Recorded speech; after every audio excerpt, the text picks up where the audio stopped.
So we've almost finished here. Let me show you a little bit.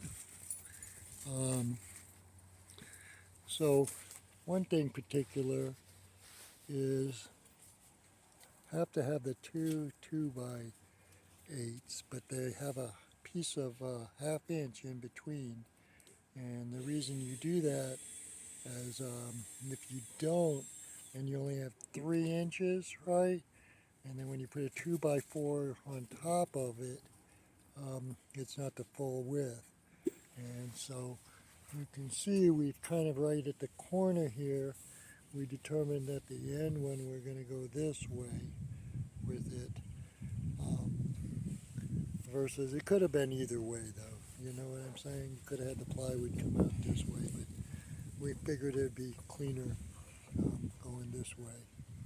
Alright, and so there you go. We are almost there as far as putting in, and then I'll show you here. This is in Florida, but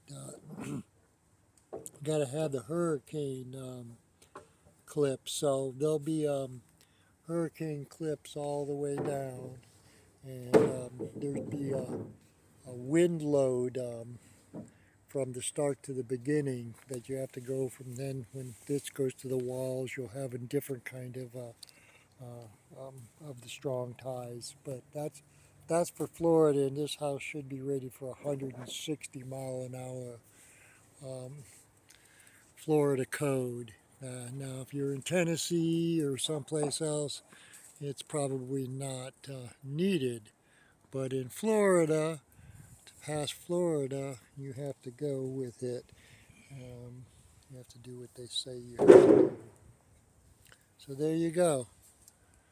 Looking good. Yup. Looking real good.